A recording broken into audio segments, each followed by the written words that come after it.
Selamat malam jemaat Tuhan. Selamat berjumpa lagi pada malam hari ini. Mari kita menghadap Tuhan dalam ibadah. Kita merenungkan firman Tuhan bersama di rumah kita masing-masing. Dan kemudian kita juga akan bersama-sama berdoa kepada Tuhan untuk kehidupan kita yang lebih baik dan tercukupinya kebutuhan rohani kita. Sebelum kita membaca firman Tuhan, mari kita bersatu hati dalam doa. Kita berdoa. Umat Tuhan saat ini berdoa kepadamu ya Tuhan Allah. Kami sangat bersyukur untuk sepanjang hari ini. Waktu yang kami lalui tidak percuma ketika kami memahami bahwa Tuhan memberkati kehidupan kami. Dan pada malam hari ini, sebagai keluarga, kami mau mengucap syukur kepada Tuhan dengan kembali mendengarkan berita sukacita dari firman Tuhan. Persiapkan seluruh hati dan jiwa setiap orang yang akan mendengarkan firman-Mu. Saat ini Tuhan, kami mohon kuasa Roh Kudus-Mu bekerja, supaya kami dapat mengerti firman Tuhan yang kami baca. Kami siap untuk mendengarnya, dan kami siap juga untuk melakukannya. Di dalam nama Tuhan Yesus Kristus kami berdoa. Amin. Kita akan membaca firman Tuhan dalam ibadah keluarga ini dari kitab 1 Korintus pasal yang ke-7 ayat 10 dan ayatnya yang ke-11.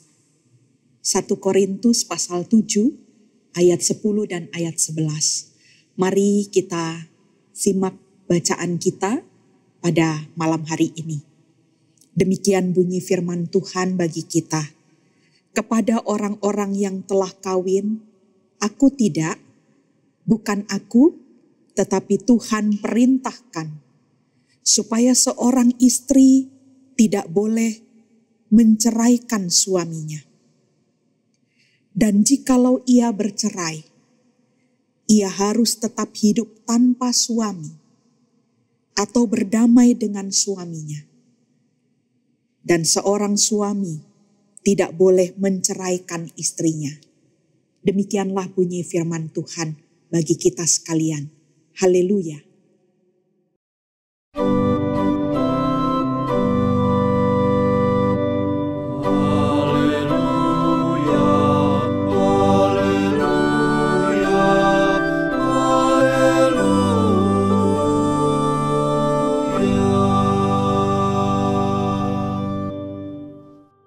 Hidup dalam keluarga, dalam ikatan suami istri, tidak selalu akan berjalan dengan mulus. Tidak selalu akan berjalan dengan baik tanpa ada rintangan. Dan saat ini mungkin kita akan kembali memperhatikan apa yang sudah kita alami atau yang belum dan akan kita alami dari pergumulan-pergumulan yang sangat mungkin terjadi dalam kehidupan, pertumbuhan, persekutuan berkeluarga, suami ataupun istri. Mungkin pergumulan saat ini adalah terkait dengan ekonomi keluarga. Mungkin saat ini juga pergumulan yang dihadapi oleh suami istri adalah pengaruh media sosial, atau juga kekerasan yang terjadi dalam kehidupan rumah tangga antara suami ataupun istri. Atau mungkin perselingkuhan, atau juga kawin campur. Atau bahkan pasangan menguasai pasangannya dengan sangat-sangat berlebihan. Atau mungkin juga pergumulan yang dialami oleh keluarga adalah terkait dengan perceraian. Bapak Ibu Saudara-saudara yang terkasih dalam Tuhan Yesus Kristus, kalau kita membaca dari Badan Pusat Statistik 2019 terkait dengan angka tertinggi tentang pergumulan suami istri itu, ternyata kasus perceraian menjadi bagian yang sangat-sangat tinggi dalam data 2018 itu ada sekitar 408.000 kasus perceraian. Dan ini tentu saja dikatakan dalam informasinya semakin meningkat kasus-kasus perceraian. Dan itu menjadi bagian pergumulan kehidupan dari keluarga. Termasuk juga di dalamnya keluarga orang percaya. Nah, malam hari ini Bapak Ibu yang terkasih dalam Tuhan, kita akan secara khusus diperdengarkan melalui bacaan kita terkait dengan perikop perkawinan dalam 1 Korintus pasalnya yang ke-7.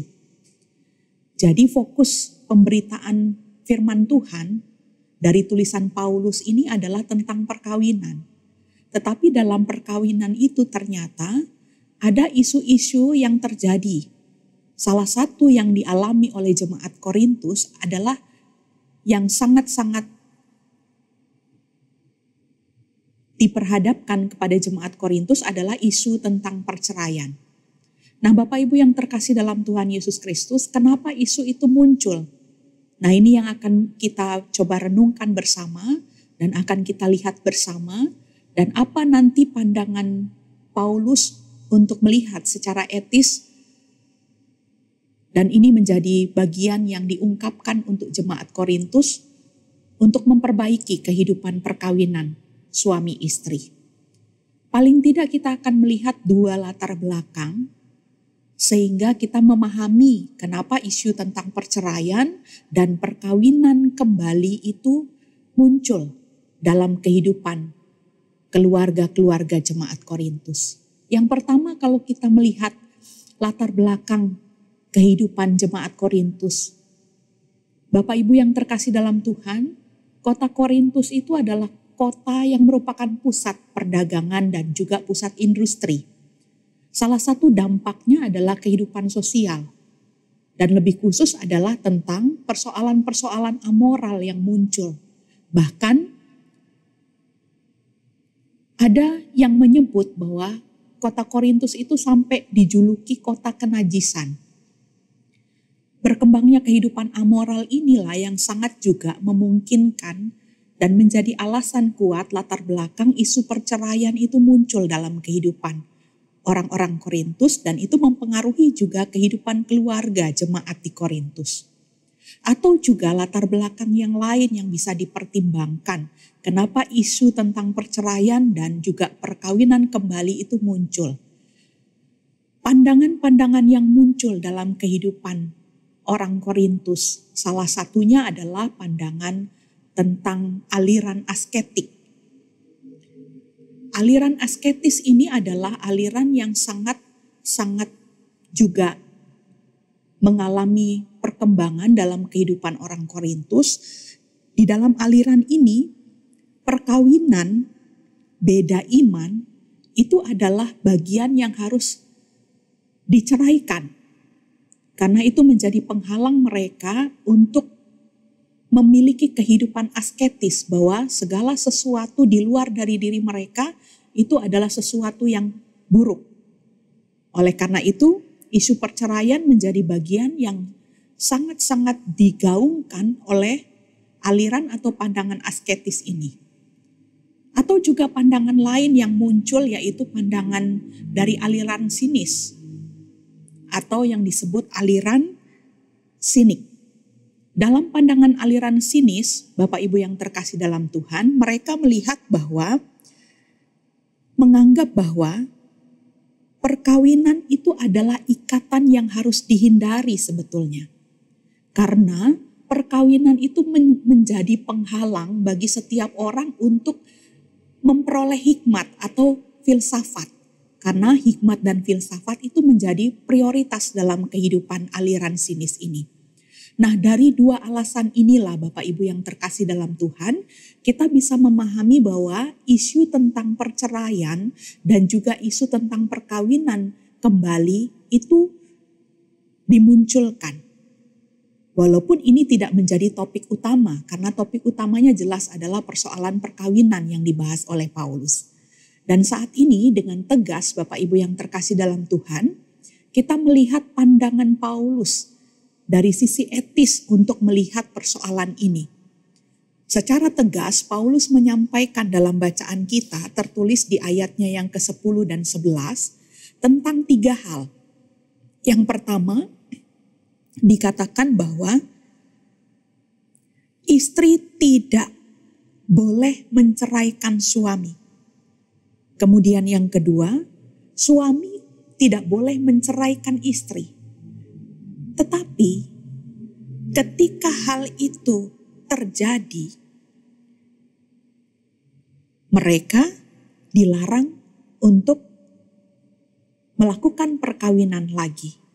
Itu dikatakan di ayatnya yang ke-11. Dan jikalau ia bercerai, ia harus tetap hidup tanpa suami atau berdamai dengan suaminya. Kata berdamai, Bapak Ibu yang terkasih dalam Tuhan Yesus Kristus, dalam kehidupan berkeluarga, dalam ikatan suami istri, nyatanya ini patut menjadi pertimbangan setiap keluarga untuk segala sesuatu persoalan yang mungkin bisa terjadi dan dialami oleh suami dan istri dalam kehidupan berkeluarga. Ternyata kata berdamai ini memiliki dampak yang luar biasa. Bahkan juga dalam kehidupan persoalan ketika mereka masing-masing sempat mengatakan atau membicarakan soal ikatan yang dipisahkan. Perceraian secara etimologi, Bapak Ibu yang terkasih dalam Tuhan, berarti bisa 2. Yang pertama, perceraian pisah ranjang, artinya mereka berpisah tetapi masih ada ikatan perkawinan sehingga tidak membuat masing-masing bisa punya kebebasan untuk mengganti pasangannya. Atau juga memang perceraian dalam pengertian yang kedua, bahwa memang secara hukum resmi mereka terpisah. Nah, Bapak Ibu Saudara-saudara yang terkasih dalam Tuhan Yesus Kristus, apa yang digunakan Paulus ketika dia mengungkapkan tentang pandangannya bahwa kata berdamai menjadi poin penting untuk terbicarakan dalam kehidupan berkeluarga. Apapun persoalannya, termasuk juga isu perceraian atau perkawinan kembali. Tentu saja kita melihat bahwa pandangan Paulus ini berdasarkan dari apa yang diterimanya ketika dia boleh memahami dan mempelajari tentang ajaran Tuhan Yesus. Bagi Paulus, Bapak Ibu Saudara-saudara yang terkasih dalam Tuhan, malam hari ini menjadi bagian penting untuk kehidupan suami ataupun istri untuk memaknai kembali kehidupan perkawinannya. Perkawinan suami istri adalah perkawinan yang sekaligus menyimbolkan hubungan antara Allah dan manusia. Hubungan ini permanen, hubungan ini bukan temporary atau sewaktu-waktu, tetapi sampai selama-lamanya. Permanen sifatnya. Itulah perkawinan Kristiani. Hubungan suami istri yang permanen. Kemudian perkawinan suami istri itu adalah perkawinan yang kudus ataupun suci. Oleh karena itu, dalam surat Ibrani pasal 13 ayat 4 dikatakan, setiap pasangan harus menghormati perkawinan, tidak boleh mencemarkan tempat tidur. Karena perkawinan itu merupakan sesuatu ikatan yang kudus dan suci. Kemudian yang ketiga, perkawinan suami istri itu adalah juga bagian dari persekutuan dan perjanjian hidup dari seorang laki-laki dan seorang perempuan. Inilah yang menjadi bagian yang merupakan latar belakang Paulus untuk menjelaskan tentang bagaimana kehidupan keluarga Kristen untuk tidak diceraikan dengan alasan apapun. Kata cerai bukanlah senjata utama untuk menyelesaikan persoalan. Dari bacaan kita pada malam hari ini, saudara-saudara yang diberkati oleh Tuhan, keluarga-keluarga Kristiani, mari para suami dan istri, malam hari ini kembali memaknai kehidupan keluarga yang sebenarnya. Kita akan terus mengacu pada apa yang Tuhan Yesus ajarkan. Walaupun memang dalam perkembangannya ada begitu banyak pandangan-pandangan lain yang diutarakan terkait dengan kehidupan suami istri. Namun biarlah pandangan malam hari ini melalui firman Tuhan, tulisan Paulus, setiap orang sebaiknya berdamai dengan dirinya sendiri, terlebih dengan pasangan hidupnya. Berdamai menjadi kata kunci untuk bisa menyelesaikan segala sesuatu. Berdamai menjadi kata kunci untuk setiap hati merendahkan diri dan tetap menghargai pasangan yang diberikan Tuhan kepadanya. Dan itu sudah terikat melalui pemberkatan perkawinan di hadapan Tuhan dan jemaatnya. Inilah yang bisa kita maknai melalui pembacaan firman Tuhan malam hari ini. Dan biarlah penguatan firman Tuhan malam hari ini semakin meneguhkan ikatan kehidupan perkawinan, keluarga, ikatan suami dan istri. Dan apa yang kita lakukan hari ini akan tentu saja berdampak dalam kehidupan keluarga-keluarga kita, keturunan kita di masa depan kita. Tuhan memberkati setiap keluarga yang tidak hanya mendengar tetapi merespon firman Tuhan malam hari ini. Terpujilah Tuhan. Amin. Jemaat Tuhan, mari saya ajak kita berdoa kepada Tuhan supaya Tuhan meneguhkan kehidupan keluarga-keluarga kita sekalian. Mari berdoa. Ya Allah yang sudah meneguhkan dan memberkati perkawinan setiap keluarga jemaat Tuhan, pada malam hari ini kami sangat bersyukur di hadapan Tuhan. Sebagai keluarga kami berterima kasih karena bimbingan dan penyertaan Tuhan dalam kehidupan keluarga lepas keluarga tidak pernah terputus. Bahkan malam hari ini dengan sukacita kami boleh kembali menikmati firman Tuhan. Kami boleh diteguhkan kembali memaknai ulang kehidupan perkawinan Kristiani. Kami harus mengikuti cara pandang Tuhan untuk melihat dan memaknai perkawinan, untuk memaknai kehidupan keluarga. Dan terima kasih kepada Tuhan. Malam hari ini kami diingatkan dan sebagai suami ataupun istri bahkan anak-anak, saat ini kami ingin mengembalikan kehidupan kami ke dalam tangan pengasihan-Mu. Biarlah Tuhan meneruskan kasih setia untuk ikatan suami istri, keluarga yang kami lalui sampai dengan malam hari ini, bahkan kehidupan kami selanjutnya. Kami minta kepada Tuhan, pertolongan Tuhan untuk tetap senantiasa menjadi kepala keluarga dalam kehidupan rumah tangga Kristiani. Terima kasih Tuhan atas firman-Mu.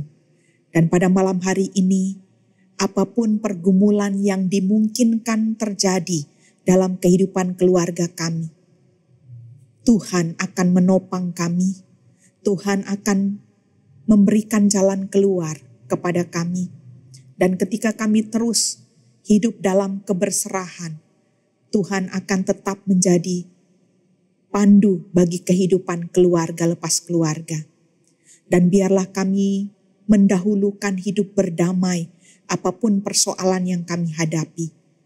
Dengan perdamaian itulah kami boleh mengalami ketenangan hati, ketenangan batin untuk bisa menyelesaikan dengan kerendahan hati.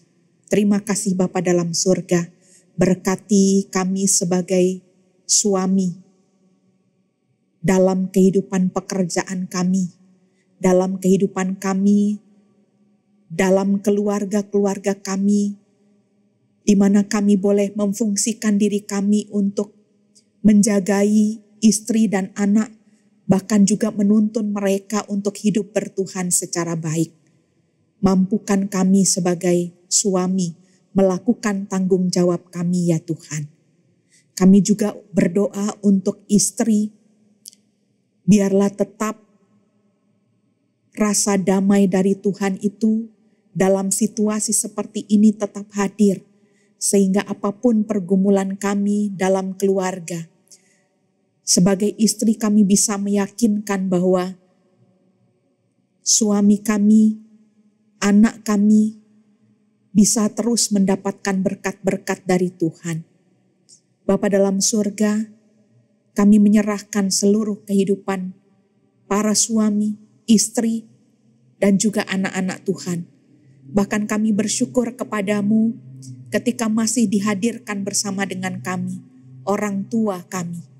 Tuhan memberkati mereka, bahkan ketika mereka menjalani kehidupan di usia yang lanjut, Tuhan tetap menopang mereka, dan mereka bisa menjadi bagian di mana kami terus belajar untuk menikmati kehidupan sebagai suami istri yang selaras dengan kehendak Tuhan. Bapa yang Maha Pengasih, malam hari ini kami juga ingin menyerahkan kehidupan kami, tidak hanya hari ini saja yang sudah kami lewati. Kami akan terus bersemangat menjalani kehidupan ketika Tuhan tetap memberikan arahan kepada kami. Berkati pada saat ini untuk setiap orang yang mengalami sakit fisik, bahkan juga sakit mental. Mereka yang membutuhkan pengasihan Tuhan. Tuhan memberkati mereka. Berikan mereka kesembuhan, supaya mereka semua dalam kehidupan mereka bisa kembali menjalani aktivitasnya dengan baik.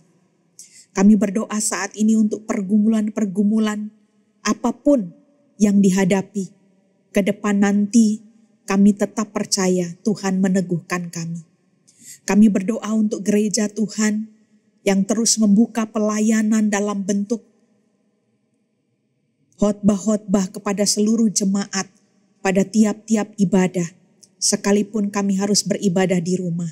Tuhan berkati gerejamu untuk melakukan pelayanan secara maksimal dan terus kepada setiap jemaatnya.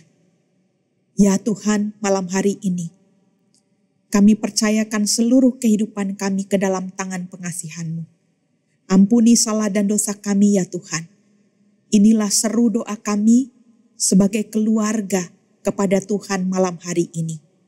Dan biarlah malam hari ini menjadi bagian di mana kami akan beristirahat sambil terus menikmati pendamaian dari Tuhan. Inilah doa kami. Terpujilah Tuhan dari sekarang kekal sampai selama-lamanya. Amin. Mari kita memuji Tuhan dari Kitab Bakti 126, Damai Sejahtera, baitnya yang pertama.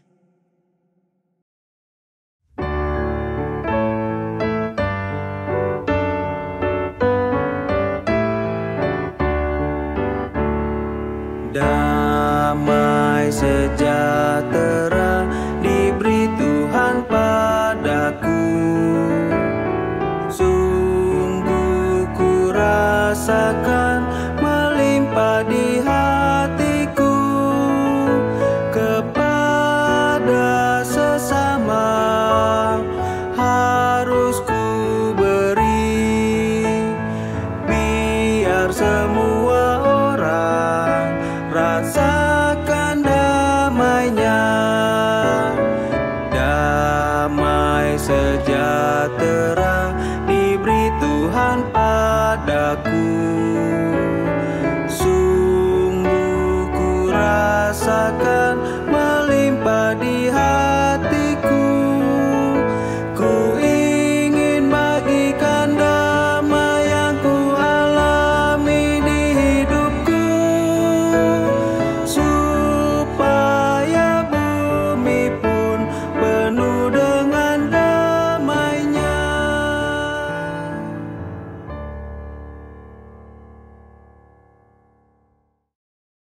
Kita akan beristirahat dengan tetap yakin bahwa ketika kita berdamai dengan diri dan juga dengan pasangan kita, maka Tuhan juga akan mempertimbangkan segala sesuatu untuk kehidupan keluarga-keluarga kita.